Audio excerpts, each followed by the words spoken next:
Hello guys, welcome back to the channel. आप लोग का स्वागत है मेरे प्यारे से चैनल पे। और आज जो हम पढ़ने वाले हैं वो पढ़ने वाले हैं हम chapter number 3, accounting assumptions and principle. बहुत ही इंपॉर्टेंट चैप्टर है क्लास 11th का। तो पहले समझते what is assumptions and what is principles. तो देखो, बात को ध्यान से समझना हो, फिर हम जानेंगे कितने अजम्पशंस है, कितने प्रिंसिपल्स है।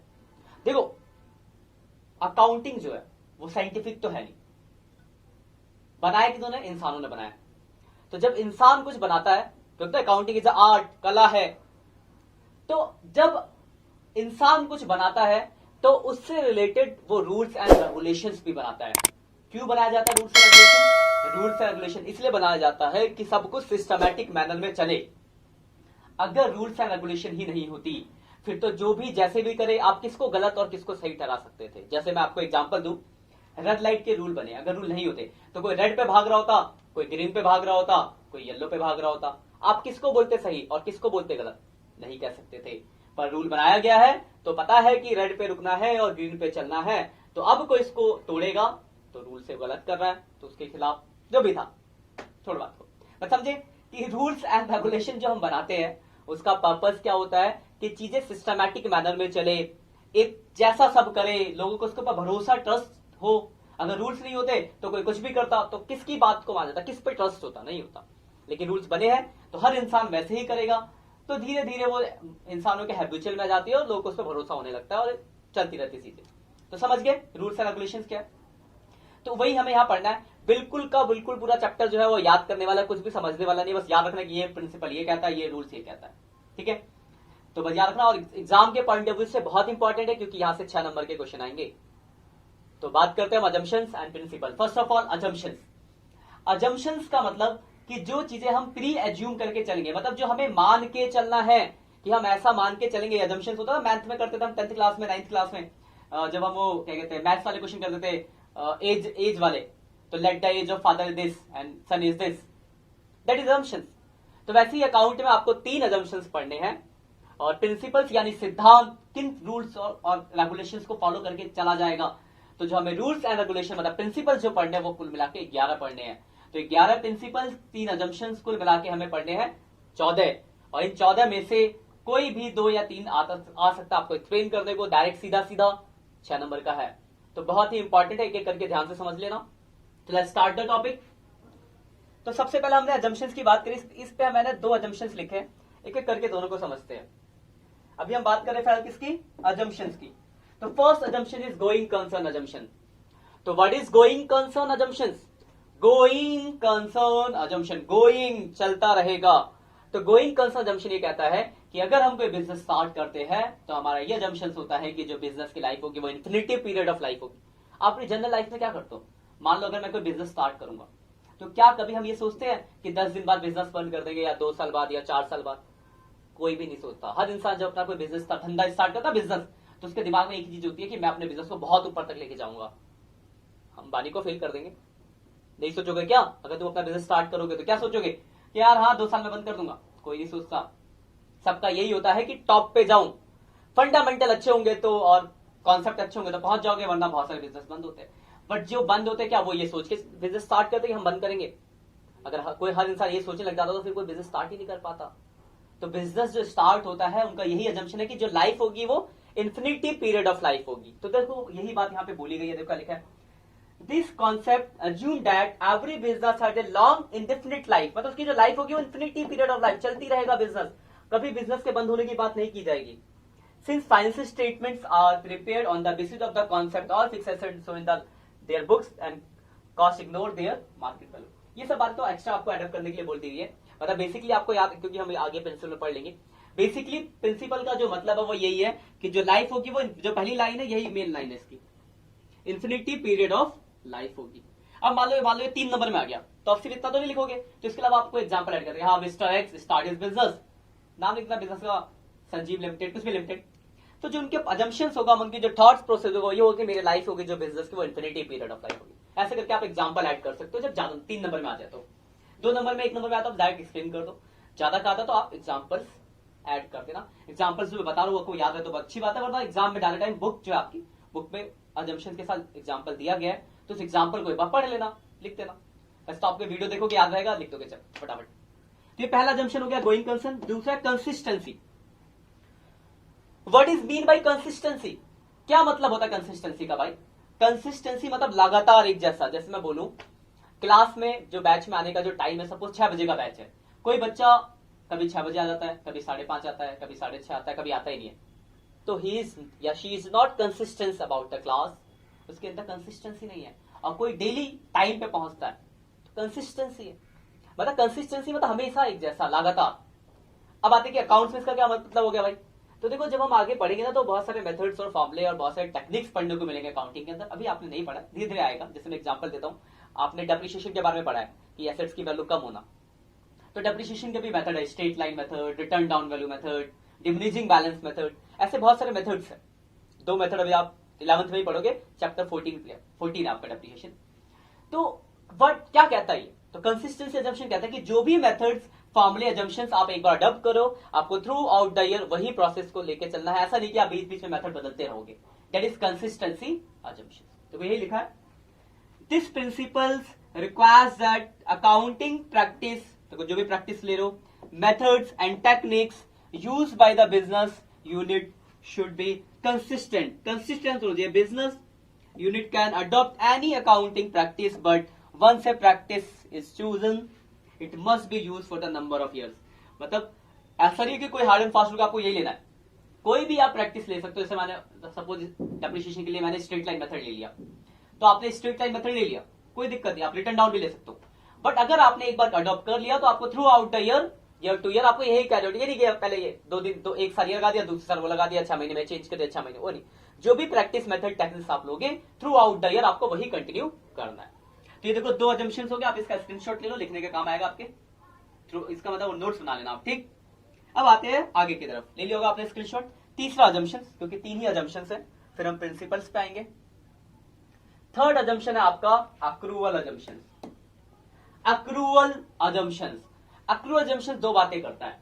एक ये बात करता है इनकम की और एक ये बात करता है एक्सपेंसेस की। क्या कहता है? तो इनकम के लिए क्या कहता है और खर्चों के लिए क्या कहता है? तो ये इनकम के लिए कहता है कि income are recorded at the time of earn, actual money receive or not.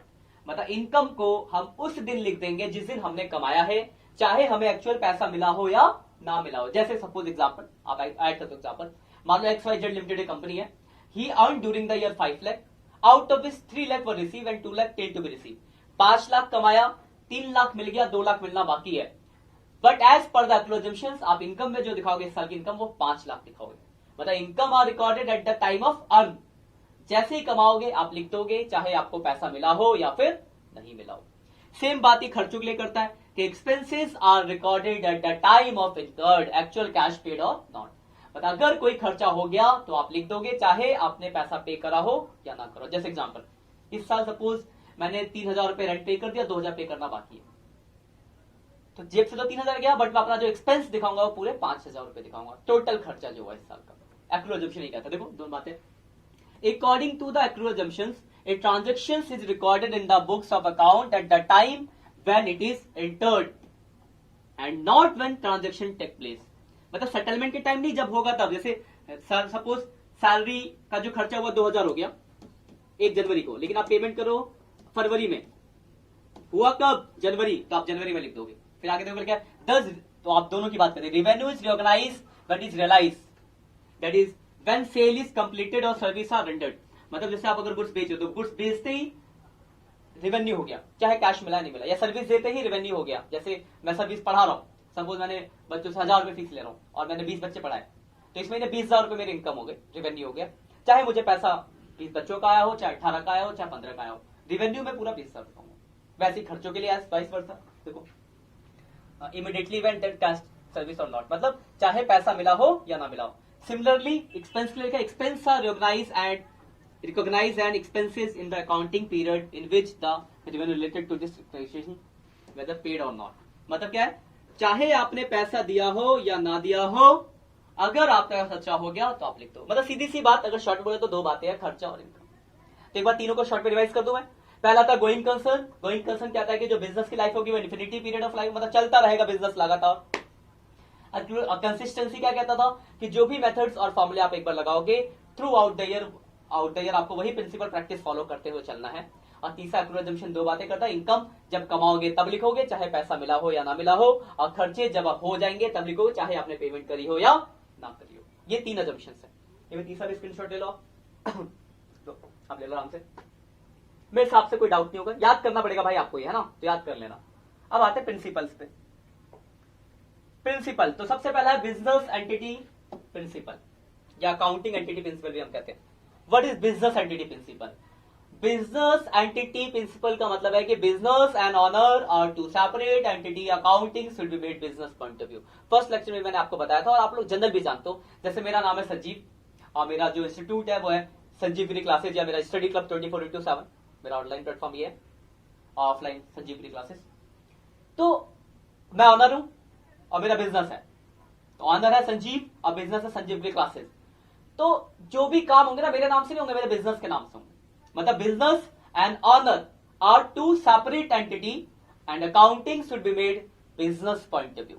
बस ये बेसिकली बाटी कहता है। देखो ये लिखा है, this concept considered a business unit as a separate entity. मतलब बिजनेस जो सेपरेट है, business and businessman are two separate entity and all the business transactions are recorded in the books of account business point of view. देखो मैंने सिर्फ main बात यहां पे लिखी है, इसमें 1-2 लाइन और ऐड कर सकते हो आप, और अगर 3 नंबर में आया तो आप एग्जांपल ऐड कर, जैसे मैंने संजीव वाला अपना एग्जांपल दिया, आप कोई भी एग्जांपल दे सकते, इमेजिनरी एग्जांपल आप दे सकते हो। तो बिजनेस एंटिटी प्रिंसिपल क्या कहता है कि business and businessman are two separate entity and accounting should be made business point of view. Clear है बात? अगले आते हैं। अगला मनी मेजरमेंट प्रिंसिपल। तो मनी मेजरमेंट प्रिंसिपल क्या कहता है? Second one is money measurement principle. बात कर लेते हैं, फर्स्ट हो गया था आपका मनी मेजरमेंट प्रिंसिपल। तो मनी मेजरमेंट देखो, बढ़िया मनी मेजरमेंट, जब मैंने आपको चैप्टर फर्स्ट पढ़ाया था वहां भी मैंने आपको एक बात बताई थी कि मनी के टर्म में जो होता है उन्हीं चीजों को हम लिखते हैं इसी प्रिंसिपल की वजह से। तो मनी मेजरमेंट प्रिंसिपल कहता है only those transactions are recorded in the book of account which are in terms of money. मतलब वो बातें जिनको आप मनी के टर्म में एक्सप्रेस कर सकते हो उन्हीं को आप अकाउंटिंग में जगह दोगे, जिनको मनी के टर्म में नहीं दिखाया जा सकता उसको नहीं लिखोगे। अब आदत है मनी के टर्म में क्या नहीं दिखाया जा सकता, जैसे मैंने बोला लेबर जो होते हैं ना, लेबर का प्रोडक्टिव लेबर, मतलब उसकी बहुत ईमानदार है, बहुत मेहनती है।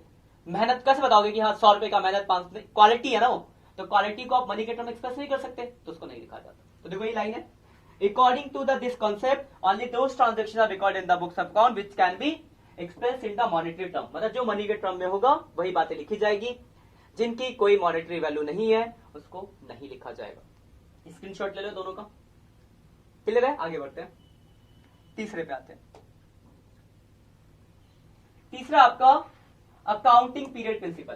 देखो हमने पढ़ा एक चीज कि जो बिजनेस की जो लाइफ होती है इन्फिनिटी पीरियड, मतलब चलता रहेगा, बिजनेस चलता ही रहेगा, खत्म ही नहीं होगा कभी। लेकिन हमें एक टाइम इंटरवल के बाद ये तो देखना पड़ेगा ना कि हमारे बिजनेस से हमें कितना प्रॉफिट लॉस हो रहा है। तो जैसे मैं, तो क्वेश्चन में क्या होता है, हम हर 12 महीने के बाद अपने बिजनेस का नेट रिजल्ट देखते हैं कि हमें इस 12 महीने में प्रॉफिट हुआ या नहीं हुआ या लॉस हुआ तो कितना, मतलब नेट प्रोग्रेस देखना। जैसे आप लोग पढ़ने जाते हो स्कूल में, तो आप जब आप 3 या 4 साल को तो आपका एडमिशन हो जाता है, अब पढ़ते हो 16-17 साल तक स्कूल में पढ़ते हो, तब जाके बाहर निकलते हो। लेकिन हर एक साल के बाद आपका एग्जाम होता है 12 महीने में, जिसके बाद आपको पास करके अगली क्लास में भेजा जाता है या फेल करके उसमें रख दिया जाता है। तो ये क्यों होता है? तो आपका नेट प्रोग्रेस देखने के लिए कि आपने कुछ सीखा भी है, सीखा है तो आगे प्रमोट करेंगे वरना फेल कर देंगे। सिर्फ बिजनेस में भी है, हर 12 महीने के बाद हमें देखना होता है कि हमें कितना प्रॉफिट लॉस है, क्या हमारा प्रोग्रेस है। तो उस 12 महीने के पीरियड को बोलते हैं अकाउंटिंग पीरियड। ये 2 तरह का हो सकता है, जनवरी में स्टार्ट होगा, दिसंबर में खत्म होगा, दैट इज कैलेंडर ईयर। अप्रैल से स्टार्ट होगा, मार्च में खत्म होगा, फाइनेंशियल ईयर। इंडिया में जितने भी काम होते हैं वो फाइनेंशियल ईयर के थ्रू होते हैं। तो वही लिखा है, देखो according to this concept the long life of a business is divided into justifiable accounting period so as to help businessman to know the result of the period depend on the nature of the business. मतलब पता चलना चाहिए ना कि हाँ भाई क्या मेरा प्रोग्रेस है, ऐसा कि चलाते रहूंगा बिजनेस, कुछ प्रोग्रेस ही देखूंगा, तो देखना होता है उस progress, that is accounting period concept. Clear बात? अगला फुल डिस्क्लोजर। देखो आपको याद होगा जब हमने चैप्टर फर्स्ट पढ़ा था तो मैंने आपको एक बात बताई थी चैप्टर फर्स्ट पढ़ाते टाइम कि बहुत सारे यूजर्स ऑफ अकाउंटिंग इन्फॉर्मेशन, सबको कुछ ना कुछ अलग अलग इन्फॉर्मेशन चाहिए होती है। जैसे ऑनर को, मालिक को चाहिए कि बिजनेस का प्रॉफिट क्या है, पोजीशन क्या है, उसके बाद मैनेजमेंट को बहुत सारी इन्फॉर्मेशन चाहिए डिसीजंस के लिए। तो ऐसे बहुत सारे यूजर्स है और सबकी अलग अलग नीड्स इन्फॉर्मेशन की। तो फुल डिस्क्लोजर प्रिंसिपल ये कहता है कि all the relevant information which is useful for user should be disclose in the book. मतलब वो सारी इंफॉर्मेशन जो कि इंपॉर्टेंट है यूजर्स के लिए सब डिस्क्लोज करो। पर बात आती है ये बनाने का क्या पर्पज है प्रिंसिपल। मान लो प्रिंसिपल नहीं बनाया होता, अभी बनाने से क्या मतलब है कि अब हमें वो सारी बातें दिखानी होगी जो यूजफुल है यूजर्स के लिए। एक रूल बन गया, अगर रूल नहीं होता तो हम सिर्फ अच्छी बातें दिखाते, बुरी बातें बताते ही नहीं। और फिर कोई पैसा, जैसे मैं इन्वेस्टर हूं, मैं कंपनी पैसा लगाने आया, कंपनी सिर्फ अच्छी अच्छी बातें बताई है, मैं पैसा लगा के फंस गया, बाद में मुझे पता चला है ये सब भी था। तो कंपनी क्या गई, कहां लिखा है कि सारी बातें बताने, जो मुझे पता थी मैंने बता दी, मुझे पता ही नहीं थी। अब आप कुछ नहीं कर सकते। लेकिन इस प्रिंसिपल के आने की वजह से क्या हुआ, अगर कोई अपनी सारी इंफॉर्मेशन नहीं बता रहा है, बाद में आपको पता चलता है, आप उसको फ्रॉड का केस डाल सकते हो, ठीक है ना। तो कहानी को छोड़ो, पॉइंट पे आते। फुल डिस्क्लोजर क्या कहता है कि जो भी रिलेवेंट इंफॉर्मेशन है which is useful for users should be disclose in the book of account. वो सारी इंफॉर्मेशन जो यूजर्स को चाहिए उन सबको आपको दिखाना है बस, ठीक है। ये आपका फुल क्या कहता है, फुल डिस्क्लोजर। स्क्रीनशॉट ले लो आप इसका भी, ठीक है। चलो आगे बढ़ते हैं। अगला आपका मेटिलिटी प्रिंसिपल। अब आते थे, ये थोड़ा डिफरेंट है, थोड़ा ध्यान समझना। मेटिलिटी मतलब कहता है all the relevant material which can affect the profit and loss as well as financial position of business can't be ignored. मतलब वो मटेरियल जिसकी वजह से बिजनेस का प्रॉफिट लॉस कैलकुलेट होता है, उसमें इफेक्ट पड़ सकता है, पोजीशन पे फर्क पड़ सकता है, उन मटेरियल को आप इग्नोर नहीं कर सकते। इरिलेवेंट चीजों को आप इग्नोर कर सकते हैं। जैसे एग्जाम्पल, मान लो किसी का बिजनेस है 500 करोड़ का और 50 रुपए का पेन, इग्नोर करते चलता है। लेकिन किसी का बिजनेस है 5 लाख का, उसके लिए 50,000 की मशीन, रिलेवेंट है। मतलब वो चीज जो अकाउंटिंग को कैलकुलेशन में रिलेवेंट है उसको आप इग्नोर नहीं कर सकते, इरिलेवेंट चीजों को आप इग्नोर कर सकते हो। ये भी फुल डिस्क्लोजर जैसा ही कॉन्सेप्ट के ऊपर है कि आप ये रूल लगाने का पर्पज ये था कि कोई भी रिलेवेंट चीजों को छुपा ना सके। देखो लिखा हुआ ये, this principle emphasizes that only those transactions should be recorded which are material or relevant for determining the income of the business। Income भी बोल सकते हैं, फाइनेंशियल पोजीशन भी बोल सकते हो। मतलब वो सारी इंफॉर्मेशन, वो सारे मटेरियल जिसका इफेक्ट इग्नोर करने से आपकी पोजीशन, आपका प्रॉफिट, आपका इनकम इफेक्ट कर जाए, वैसी चीजों को आप इग्नोर ना करो। वो सारी रिलेवेंट इंफॉर्मेशन दिखाओ, रिलेवेंट चीजों को, मटेरियल को आप इग्नोर कर सकते हो। लाइक फुल डिस्क्लोजर जैसे ही है, बट वो बात करता था इंफॉर्मेशन की और ये बात करता है मटेरियल की। क्लियर बात, कॉन्सेप्ट वही है पूरा। अगला है प्रूडेंस प्रिंसिपल, कंजर्वेशन प्रिंसिपल। क्या है इसमें, लाइन है, do not anticipate any profit but provide all the possible losses. मतलब कोई भी फ्यूचर में आपका प्रॉफिट होने वाला है तो आप उसको रिकॉर्ड मत करो, बट जितने भी पॉसिबल लॉसेस होने वाले हैं फ्यूचर में, उनके लिए आज से प्रोविजन बनाओ। जिंदगी हम रियल लाइफ में ही करते हैं। आपको एग्जांपल कहानी सुनाता हूं। सपोज मैंने कहा यार परसों मुझे 500 रुपए मिलने वाले हैं, तो तुम बोलो कि चल ठीक है आज पिज्जा खिलाऊंगा क्या, कभी नहीं। मतलब पैसे तो आने दे भाई, तब तो खिलाऊंगा। मतलब फ्यूचर में अगर प्रॉफिट होना है तो उसके लिए हम आज से खर्चा नहीं करते, आएगा तब करेंगे। लेकिन मान लो 4 नवंबर को मेरा बर्थडे आ रहा है, तो मुझे पता है इतने सारे बच्चे, सबको पार्टी देनी है, 10-15 हजार रुपए का खर्चा हो जाएगा, तो मैं आज से पैसा अरेंज करने लग जाऊंगा, है ना। तो मतलब क्या है, रियल लाइफ में ही तो करते हैं। मतलब फ्यूचर में अगर कोई प्रॉफिट हो रहा है तो आप आज रिकॉर्ड मत करो, हो जानते हो प्रॉफिट तब लिखेंगे। लेकिन जितने भी पॉसिबल लॉसेस होने वाले उनके लिए आज से प्रोविजन सब बनाते हैं। तो आप पढ़ोगे प्रोविजन फॉर टैक्स बनाते हैं, प्रोविजन फॉर बैड डेब्ट्स, कोई भागने वाला उसके लिए प्रोविजन, इनकम होगा उस पर टैक्स देना उसके लिए, ऐसे बहुत सारे प्रोविजन बनते हैं। मतलब सीधी भाषा में बोला जाए तो फ्यूचर में अगर कोई प्रॉफिट हो रहा है तो आज हम उसको रिकॉर्ड नहीं करेंगे, बट फ्यूचर में जितने भी पॉसिबल लॉसेज है उसके लिए आज प्रोविजन बनाएंगे। ठीक है, स्क्रीनशॉट ले लो आप इसका भी। वेरी गुड, बस थोड़े और रह गए। अगला है historical cost principle. Historical cost, जब ये मैंने आपको चैप्टर फर्स्ट में जब लिमिटेशन बताया था तब भी चीज बताई थी कि accounting does not indicate the realiser value due to historical cost principle. ये वही है भाई हिस्टोरिकल कॉस्ट प्रिंसिपल। मतलब क्या कहता है हिस्टोरिकल कॉस्ट प्रिंसिपल, कि कोई भी एसेट्स अगर आप खरीदोगे तो खरीदते टाइम जो पैसा पे कराया आपने उसी वैल्यू पे एसेट्स को लिखोगे, मार्केट वैल्यू का आप नहीं लिखोगे। हाँ, आप बस अपने हिसाब से डेप्रिसिएशन लगा सकते हो, डेप्रिसिएशन से ही बस वैल्यू को घटाओगे, और बहुत सारी चीजों से एसेट्स की वैल्यू चेंज होती है, उन सब फैक्टर्स को आप शो करके नहीं चलोगे। मतलब पुरानी वैल्यू को कंटिन्यू करते हैं, मार्केट वैल्यू को शो नहीं किया जाएगा। That is historical cost principle. देखो ये लिखा है, according to this concept all fixed assets are recorded in the books at cost the price paid acquiring them. मतलब खरीदते टाइम जो आपने पैसा पे, यही मेन बात। आगे देखो क्या, any subsequent increase or decrease in the their value is not show in the record except depreciation. Depreciation को छोड़ के बाकी कोई भी चीज है जिससे चेंज होता है उसको आपको शो करने की जरूरत नहीं। ये बात कीजिए। मतलब क्या, सीधी सी बात में बोल जाए कि एसेट्स को जिस वैल्यू पे आपने खरीदा है, खरीदते टाइम जो पैसा पे किया आपको वो वैल्यू लिखनी है, और डेप्रिसिएशन लगा सकते हैं हम, बट मार्केट वैल्यू को शो नहीं किया, मतलब पुरानी वैल्यू कंटिन्यू करके चलना है, that is historical cost principle. कमी है अकाउंटिंग के। अगला मैचिंग प्रिंसिपल, यहाँ पे देखो एक फॉर्मुला मैचिंग का, revenue equal to income equal to revenue minus, यहाँ पे कॉलम दिख नहीं होगा आपको, formula income equal to revenue minus expense. तो मैचिंग प्रिंसिपल कहता है कि एक अकाउंटिंग पीरियड के, मतलब जो 12 महीने का अकाउंटिंग पीरियड है, उसके सारे रेवेन्यू में से एक्सपेंस को डिडक्ट करके इनकम निकालना, दैट इज मैचिंग प्रिंसिपल। देखो ये लिखा है, the concept state that it is necessary to charge all the expenses incurred to earn revenue during the accounting period against that revenue is ordered to be ascertain the net result।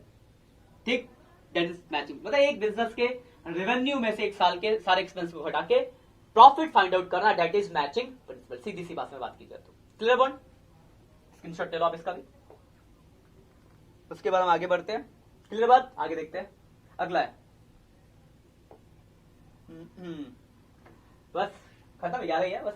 Dual aspect बाहर पड़ता, debit credit, हर एक transaction के दो effect होंगे, एक account debit होगा, एक अकाउंट क्रेडिट होगा, ये प्रिंसिपल ही कहता है। Every transaction has two effect, one account should be debit and other is credit. हर एक के दो इफेक्ट होंगे, एक डेबिट होगा, क्रेडिट होगा, यही कहता है ड्यूल एस्पेक्ट प्रिंसिपल। देखो क्या, this concept also known as equivalent concept significant that every business transaction has two folding effect of every transaction effect and this two account, that is debit or credit।